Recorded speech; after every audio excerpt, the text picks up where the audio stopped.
Viewers and subscribers, welcome back to Beating the Press podcast. I am your host, Rafa. Now, coming up in today's podcast, we're going to be looking ahead to the big matchup, Honduras versus Jamaica. And joining me this evening to preview this game, we have returning to the podcast, Sir Cole. Greetings, everyone. Pleasure to be back. Yes, indeed, Sir Cole. Yes, indeed. Jamaica versus Cuba. Let's start there first, Sir Cole, before even looking ahead to this big matchup versus Honduras. You called it 4-0. What are your thoughts on the game, having seen the game now? You called it 1-0. Both of us could really have been correct at the end of the day because Uh, we got the chances enough for 4-0. In the end, we scored none. It was a very dominant display by the scoreline, which is the most important statistic. So when you look at how Jamaica has played in the past under past coaches, the performance is pretty much similar. We have been dominant in many games, especially during the last World Cup campaign. However, the scorelines do not reflect the level of play that a team had, and it has cost coaches their jobs. Simply put. yeah, I guess it definitely boils down to the players then, Sir Cole. The lack of clinical finishing was obvious in this one. Number of chances being created against 10-man Cuba, but failing to capitalize on any of these chances. So to me, it's about the players. The players are just not stepping up and burying those chances. And this was another example of that. But surely this can't continue going forward, Sir Cole. Or is Yeah, it a well, case where we need to widen our search for more quality players? Has the Mason Greenwood transfer gone through as yet? Because as I know we of, could do it with is his still. finishing. The fact is, all teams, all good teams, will have this kind of game. A game where you are dominant and you simply don't score. It in football it happens. The problem is when it now becomes a habit, which we apparently have. So we play, we create the chances, and we do not put them away consistently. But how do you get out of that habit? What's the formula for what's the formula? We have a new coach now, but the same problem seem to persist. Granted, this was his first game in charge versus Cuba. Are the pitchforks already out? McClaren out already after the first game? I don't know. I don't know if persons are calling for it. I really can't say. Matter of fact, based on what I've heard the public say, no, they are really not. But I'm thinking that if should this continue for 3-4 games, then very soon I'm sure yes, they very likely will come out. Well, as I said, his first game in charge, a nil-nil draw is not the worst result. However, Cuba was down to 10 men and played more than half of the game with 10, and Jamaica at home still could not capitalize on that numerical advantage. And this Honduras game almost now becomes a must-win game. No, well, a nil-nil scoreline isn't the worst result, considering that yes, you probably could have lost as well.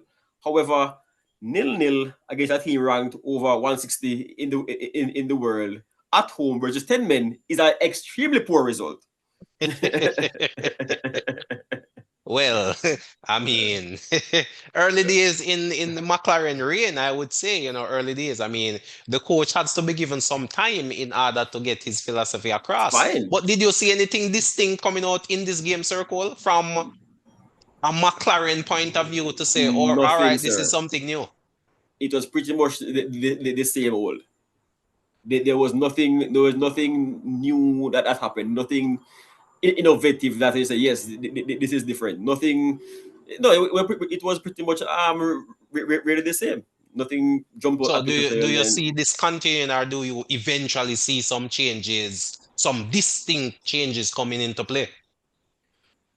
changes will come. Each coach will have things that they want to implement. Will have players that they prefer over others. It will never ever be the same thing. This is just his honeymoon game. Is the first game in charge. So I don't consider the time factor as well. I don't think he'd have had as much time to really implement or insist upon certain things. You basically go with the template and see how it turns out, which is basically what happened. Indeed, the template led to a nil-nil draw with 169th ranked Cuba. But we move Sir Cole. I mean, no point crying over spilled milk, so to speak. The next big game is up on the calendar, and this one takes place away from home over there in Honduras. What are your expectations for this game, Sir Cole, having seen a nil-nil draw versus Cuba? This is now going to be McClaren's second game in charge. He would have had sufficient time, I would say, to now work with the players. He has seen them in one match, so he should be a bit more familiar with what the various players are capable of. Are we looking at any changes, or are we going with the template again? Well, if you look at the thing objectively, Jamaica would have played their game on Friday night. Quite likely, probably wouldn't have trained Saturday. Probably, preparing to leave to travel. So it is quite unlikely that they would have had probably one, at maximum two, training sessions between that game on Friday and this game tomorrow. Right, right. But I mean, they could So have done their homework in terms of possible video analysis, etc. possible as well. So maybe not And this, necessarily on the training ground, but classroom work, so to speak. yeah, man, true. But the thing is, you really learn by doing, not by seeing on the chalkboard. So unless you are one of those players which are very, you know, you can see and then implement. I'm not certain that those players we have are of that level where they can actually go out and carry out without doing it first on the training pitch. Well, I mean, these are top players, so to speak, Sir Cole, professionals in their trade. They are playing top level football. I mean, you look at a typical English team, which is in the Champions League. There is not much time in between matches to really go on the training ground and implement. So, yeah, they Yeah, should but be what I'm able to saying, adapt quickly, they I would are say. they are with their clubs day in day out. When the EPL or any other league is in season, you play a game Saturday or Sunday, and your next game is Saturday or Sunday. So you Right, have a right. week. You have Well, a week unless you to have like a game on a Wednesday or a cup fine, game and and or Champions and League. even then, you still have more time to Mm. implement your strategy. You have a whole month or much of preseason. Can really do your thing at this level. You get 3-4 days with your team before you Yeah, but I play. mean, this is how most international breaks are structured, the This is how circle. they are structured. Right. So there Exactly. I know, but I'm saying this is how the level is. right, right. So I Understand? mean, And the players should be able to adapt. That's what I'm saying, because this is what they're used to. They're used to what? Maybe 5 or 6 day camps where in that time frame they may play possibly two international friendlies, in this case, two Nations League mm, game. So mm, it's a rotation or a time constraint which the players would have been familiar with. And of course, McClaren being top-notch coach, have coached at the international level as well, would have been mm. familiar with the sort of time constraint which he is afforded. So, granted, it's early in his tenure, but I'm sure one or two things he should be able to at least implement going forward. Fine. Well, okay. You asked me the question. Is there anything that you saw that you say that Ah, the coach I implemented? did see a deliberate attempt in terms of playing out from the back, to be honest, with a back three, when traditionally you would have the two center backs would split, and then the left back and the right back goes wide. In this scenario, I saw more of a three at the back when we were trying to play out, and then of course the wingers push on high. So that was different to me in terms of what McClaren brought. Obviously, it was a game versus 10 men, so naturally Jamaica dominated possession. I would have loved to have seen this Cuban team with 11, but unfortunately, the red card, kind of took away from the game in terms of looking at what the Jamaican team would have brought. So they dominated possession. with the numerical advantage, which was good, but the goal scoring or the lack of clinical finishing was the obvious missing. But definitely playing out from the back, I saw them trying to play out with a back three. So that was something different Yeah, and and distinct I saw. the thing is, having played the majority of the game with 10 men, they were never ever going to high press you with a numerical inferiority.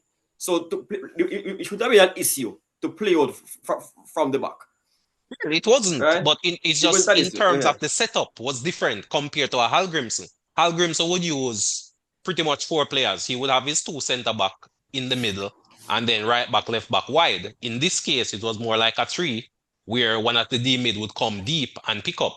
So while the wing backs kind of somewhat push on higher up. So that was distinct. But I don't know if that was a case where you were already down to 10, so you had that numerical Mhm. advantage. So that formation change came into play, or that is possibly the style moving forward. I'm not sure. As I said, the 10 men really took away Mhm. from it. So it's hard to read in terms of progression of the football Yeah. because you're playing against 10 instead of your traditional 11. So that was lacking in the game. So this Honduras game coming up, the circle, should give us a better idea of what McClaren is actually going to bring to the table. What to me, two games should be good enough for you to see something distinct in terms of coaching styles. So Fine, and yeah, that's what I'm looking I for in agree. this Honduras game. I agree. So you are really looking for coaching style and changes. You have other persons, which is a majority, who who are looking for a result, which is a Well, totally different thing. that's what I said from the first game that I my know. key focus wasn't even the result, to be honest. The result does help in building confidence, does help in obviously, loading up the bandwagon, but I am more looking at the coaching style, the coaching philosophy, the patterns of play. How is it that McCarran is going to take this team forward? And I'm sure, obviously, if the playing style is good, the results will eventually come. But the result wasn't my primary focus. And similarly, to this game coming up versus Honduras, this is an opportunity away from home, possibly in a hostile environment, which is what we're going to be faced with in World Cup qualifying. So this is a good baptism of fire, so to speak, for McClaren. And already the pressure is on. Should have won, drew. This is a big high stakes game at this point in time, Sir Cole, versus Honduras in Honduras. San All Pedro right. Sula. Honduras won their game against Trinidad. 4-0. They dispatched Trinidad handsomely, 4 goals to 0. And if That's memory right. is correct, I believe they probably had four different scorers. They are sitting on top of the group and wouldn't want to relinquish that position to the Jamaicans who would I say who drew 0-0 with Cuba. So they will settle for at least a draw versus a highest ranked team in the group. So that being said, I think the most we can expect to come out with in that game tomorrow is probably a draw at best. So, so that's your expectation then, Sir Cole. You're expecting a draw this time around. No, Why I'm not. not? But why not the win, Sir Cole? I mean, this Jamaican team has the quality players to really beat this Honduras team. I mean, we have top-notch talent in our ranks. So why should we take a defensive approach or a conservative approach? I think McLaren should go for the juggernaut, go for the win, go down there in Honduras and grab 3 points. I mean, what is there to lose, really? It's on the Nation League and World Cup qualifying for the Gold Cup. But the bigger picture is World Cup qualifying. So to me, he should take an attacking approach to this game and go for the win in Honduras. No, but I didn't say he wouldn't go for the win. I was saying Honduras would settle for a draw. Mm. So that's what That you're was my expecting point. then. That was my point. I'm saying if they probably accept a draw, but that to say that Honduras will go for the win. As to whether we can get the win is a totally different thing. Because even though we have gotten the better of Honduras in the last 2 or 3 outings versus Honduras, they're a country which, I mean, they eat, sleep football. They their level of passion for the game is way more than that, we have here. So I think that the level of facility that they will show is just a part of their DNA. So technically, To then it's passion versus talent, then circle, maybe the thing is, most times we probably have gotten a bit of Honduras. We probably have been out of Honduras. right? Yeah, so we may have played them in a Gold Cup, which is held in the USA and so, but it is not very often we actually go into Honduras and leave with 3 points. Let's say Right. we But have done it, but it can be many times.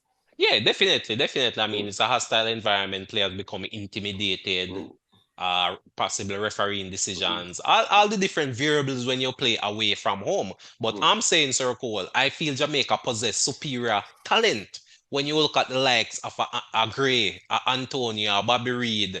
The You same know, talent was there on Friday too, and the result was what it was. So you don't need to explain the talent. We already know the talent. It's now a right, matter right. of getting the talent Or to is get it the is it result. the tactics then, Sir Cole? Because I'm hearing in many circles that possibly more attacking changes should have been made in the game versus Cuba earlier. So could it be the tactics? Could it be that the talent is there in the Jamaican team, but coaches are approaching this game too conservative rather than going out and attack from the jump? Maybe, and from the outside, we can only guess what the instructions were. We don't know. What we see is what is there on the field, and we can only interpret as to how we felt. The instructions may have been. We actually don't know. We have seen coaches win games and say the team didn't play to the game instructions, even though Right? even though they won, and the fans may have been impressed, but the coach himself really actually wasn't. So we really don't know. We can only guess and assume and interpret as to what we felt it may have been. But for this game though, Sir Cole, are you looking at any personnel changes per se? Would you change anyone in that starting 11, or it's the same 11, or do you make some changes? What says you?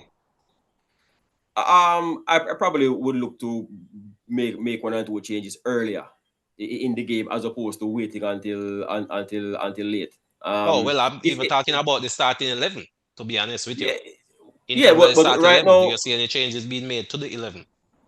I think we started with pretty much our strongest 11. I really don't Mm. see any changes coming from the bench or anyone from the bench really looking to break down the door to make himself a starter for the next game. I think the best 11 started the game, but the results just was not there.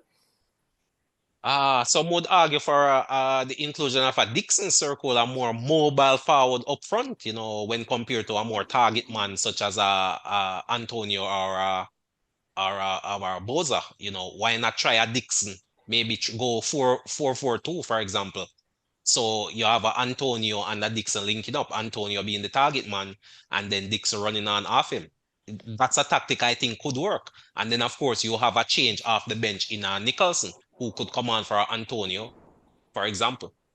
Well, any tactic is as good enough as the result it brings. So if they try that and it works, then fine. But however, Definitely, I in would try in, something in new. the in the event, no, but not because something didn't work. Don't mean you have to tear up the whole script. No, no, It no. doesn't I'm mean that not you have to tear up the whole script, necessarily and saying you can tear up the possibly whole just try script, again. but as a new coach, you tried something versus the Cubans. Mm-hmm. Probably you saw some positives coming out of the game. Obviously, number of chance creation and all of that. But why not do a little experimentation so you use this opportunity to better get to know your players versus playing the same script again? To me, it's better to try something new, give a bit of exposure to other players, mix up the starting 11, so to speak, and see if there are any standouts who can you use going forward into World Cup qualifying, get to know the players, give them their opportunity to shine, so to speak.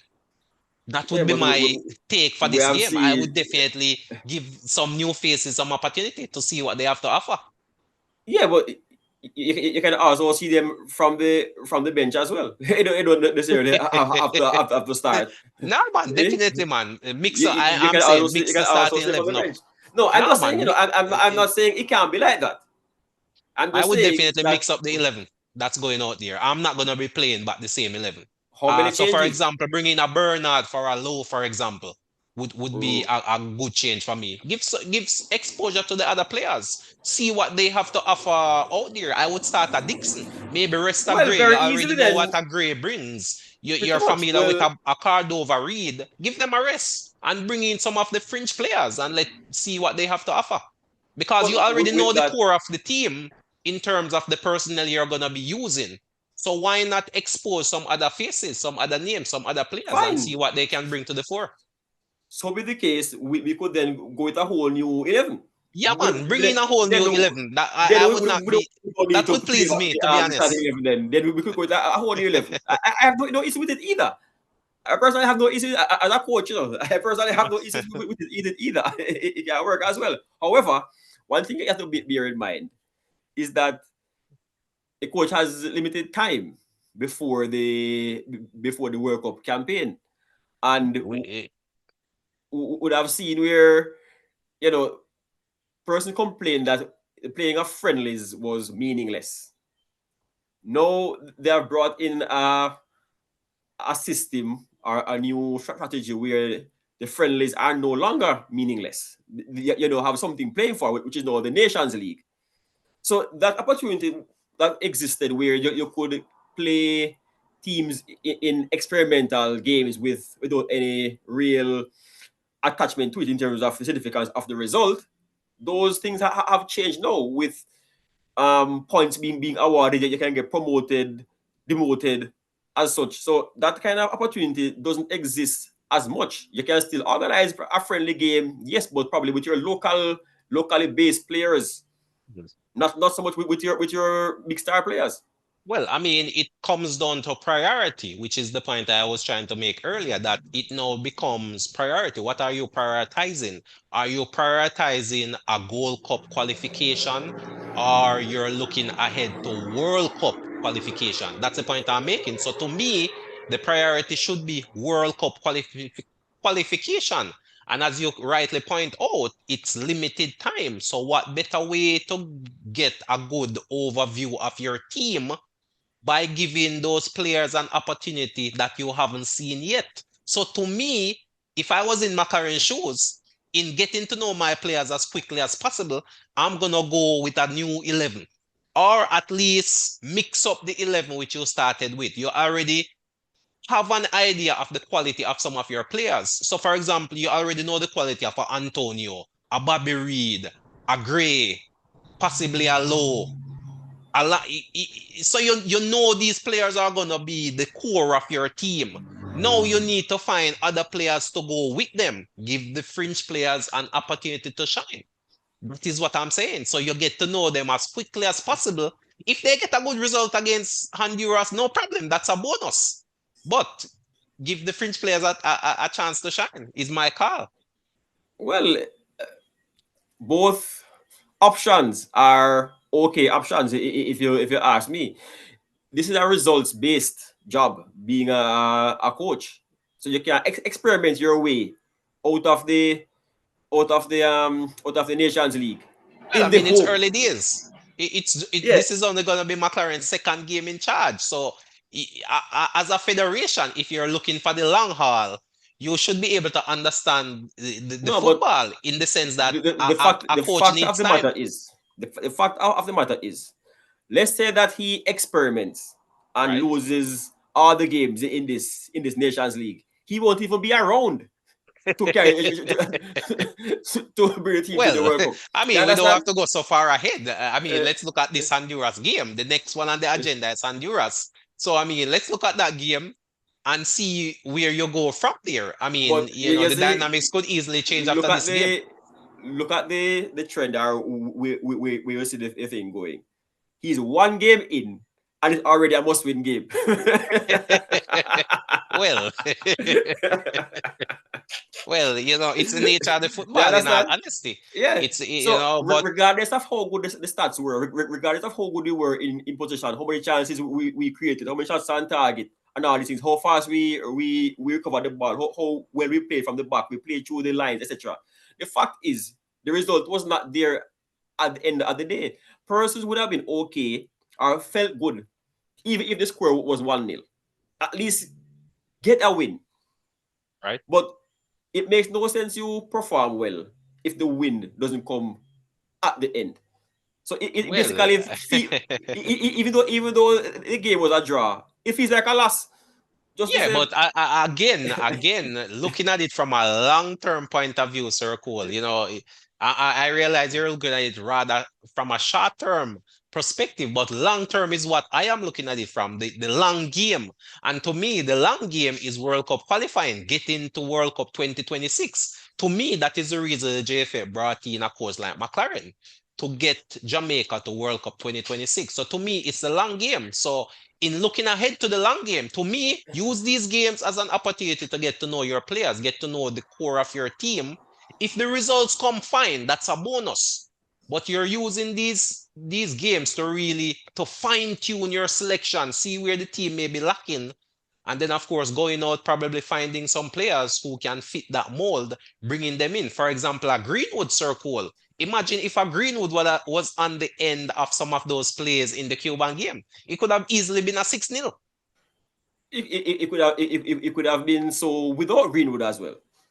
Because Well, we that create the chances. yeah. Yeah, so really and truly, we have accomplished great results in the past without Greenwood, without Bailey, without Oh Antonio, yeah, and yeah. all these Speaking people. of Bailey as well, he was a big miss in that game versus Cuba. Also, Circle, his clinical finishing No, sir. could I have do. added He's to what the kind of mix. finishing?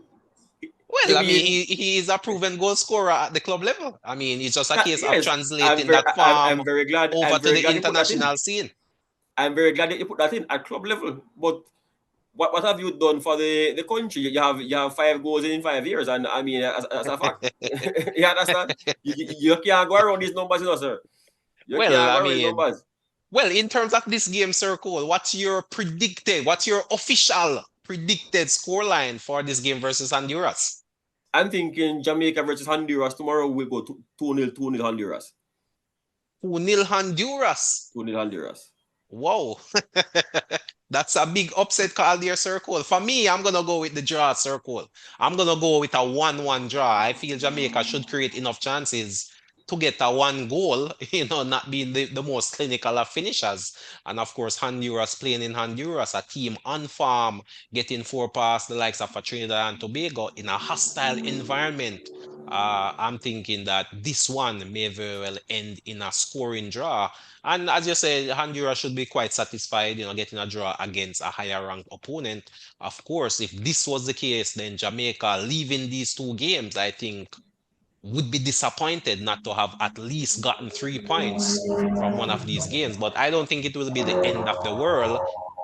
These games should serve McClaren in particular in getting to know his players, seeing where the strengths of the team lies and seeing where the weaknesses are, and then of course going out and seeking players who can, fit his mold and fine tuning the team to his liking. So that's what I'm looking for. I'm really looking at the gameplay, how the team really progress the ball, how the team defends, etc., and not necessarily the result. Granted, the result is important at the end of the day, but for me, I will be more keyed in on how the team is playing as a unit circle and not necessarily the result as a one-off situation. When we look at Atletico Madrid a few years ago, in Jamaican parlance, we would say the man them get ball. Many of those games which they won, we would say, okay, boy, man them, the next time ball them, but man them win. They Right? went out with that style of play to win the league. So it would have been only after a few games that we realized that this is a pattern. They are intentionally playing this way. Fine. Come tomorrow, Jamaica, I don't think will dominate possession versus the Hondurans. We don't expect them to get the high number of shots that they had versus Cuba. We don't expect them to have the same number of shots on target. They will not progress the ball as easily because versus 10 players who were behind the ball. They really didn't have much opposition in terms of bringing out the ball. So it's basically this game really actually didn't give much practice from all this perspective, all of which will be a lot more difficult versus a team as Honduras. Honduras, which has been to at least one World Cup. Honduras went to 2014 World Cup. All right, so this is a team which have more recent success in terms of getting to the final hurdle, which is the World Cup. They haven't done as well within CONCACAF, which is what we have been able to do, reaching to a number of finals and semi-finals, etc.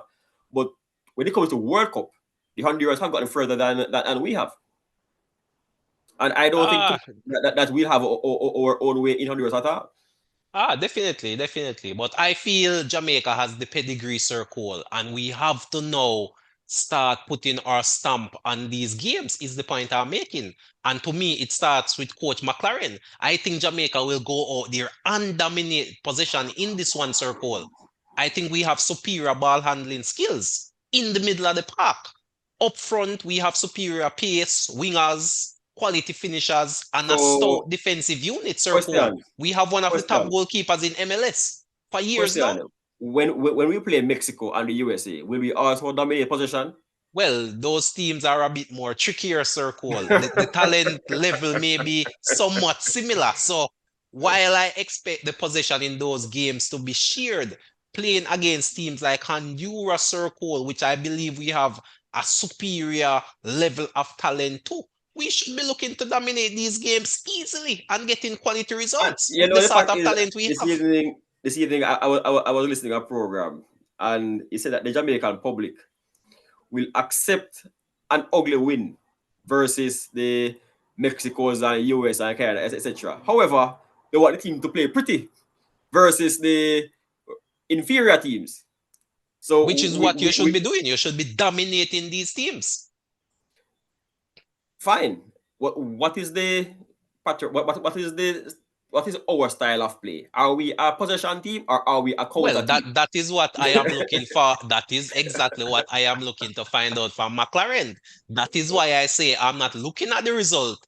I am looking at how the team plays. So after 2, 3, 4 games max, I should be able to see a style of play emerging circle. So that's why I say I'm not looking at the result. Granted, I'm expecting and I'm predicting a draw, but the main thing for me is to look at the patterns of play. What am I seeing from the coach? What is he bringing to the fore? How is the team playing as a unit? That's what my focus will be on. Really and truly, the fact is, regardless of how the team plays, if a team ticks all the indicators of good play boxes, which we most times don't create, we just watch the game and say, why, if they win, they play good. If they lose, then they don't play well. As long as the result is not what the public likes, the cars will begin to come for a head to roll, and that's simply how the environment that we live in with football is concerned. Indeed, indeed, indeed. But any final thoughts as we're quickly running out of time, Sir Cole? Honduras versus Jamaica. Tomorrow is the match. Any final thoughts? As I did say already, Jamaica will go and will try to rectify the wrongs of Friday. Honduras, on the other hand, will try to build on their lead already in the group. They will expect to, please their home crowd, and I expect that really and truly. Even though you want the best for Jamaica, seeing how dominant Honduras was, I'm calling it 2-0 for Honduras. Well, there you have it, viewers and subscribers. The thoughts of Sir Cole calling it 2-0 for the home team Honduras in this one. And Sir Cole, I'd just like to thank you for coming on to the podcast and really sharing your thoughts and your opinions. Viewers and subscribers, thank you again for tuning in to us here on Beating the Press podcast. Don't forget to like, share, and of course, subscribe if you haven't subscribed as yet. But until next time, this is Rafa signing off.